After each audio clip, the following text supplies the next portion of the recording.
Hello, everyone. Welcome back to our podcast. I'm Leo. And I'm Sarah. It's great to be here with you all today. Sarah, today we have a very interesting topic. It is something that foreigners often ask about when they come to China. Oh, really? What is it? It is about real estate. Specifically, why are Chinese people so obsessed with buying houses? Ah, yes. That is a huge topic. You know, Leo, in many Western countries, renting an apartment for a long time is very normal. But in China, everyone wants to own a home. Exactly. So, today let's try to explain why. Sarah, as a Chinese person, what is the number one reason? Well, I think the first reason is emotional. It is about a sense of security. In Chinese, we have a saying, Anju le ye. And Julie, what does that mean? It means to live in peace and work happily. But the first part, live in peace, usually means having your own place. So, renting doesn't feel peaceful? Not really. You see, the rental market in China can be unstable. Sometimes the landlord might sell the house suddenly, or they might raise the rent price. I see.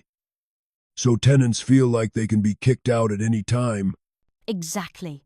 When you buy a house, you feel, this is mine. Nobody can tell me to leave. That feeling of safety is very important to us. That makes sense. It's about having a true home, not just a place to sleep. But Sarah, buying a house is very expensive. Is it only for safety? No, there is a second reason. And this one is very practical. It is about marriage. Marriage. You need a house to get married. In China? Basically, yes. Leo, let me ask you a question. If you want to marry a Chinese girl, who is the most difficult person to convince? Her father? No, it is usually her mother, the mother-in-law. Ah, I have heard about this. The mother-in-law economy. Right. In traditional Chinese culture, the man is expected to provide a house. It shows that he can take care of the family. If a man doesn't have a house, many parents will not agree to the marriage. That is a lot of pressure on young men. It is huge pressure. Sometimes, the whole family, parents and grandparents, will put all their money together just to help the son buy an apartment. They do this so he can find a wife. So, reason number one is security. Reason number two is marriage. Is there anything else? Yes, there is a third reason. It connects to children and education. Education. How does a house affect education? In China, where your child goes to school depends on where you live. This is very strict. Oh, I know this.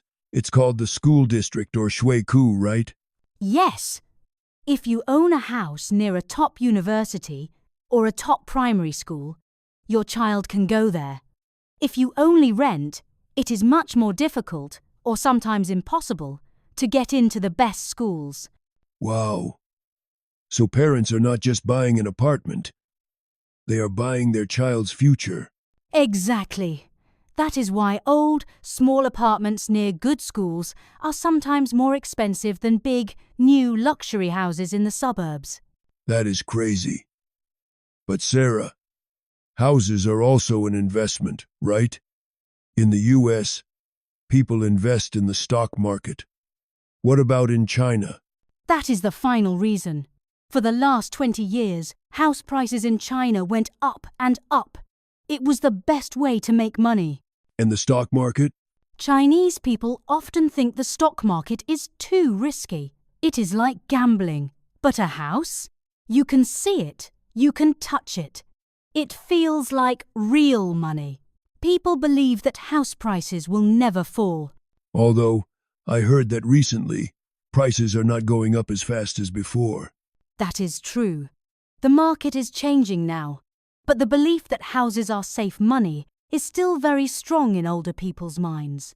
So, let's summarize. Why do Chinese people love buying houses?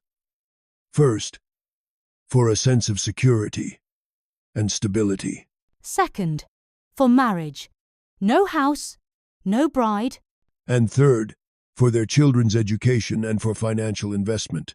Perfect summary. Leo, do you think this will change in the future? Maybe. I see many young people today choosing to rent because house prices are just too high. They want to enjoy life, travel, and eat good food instead of paying a mortgage for 30 years. Yes, the younger generation is thinking differently. But for now, owning a home is still the Chinese dream.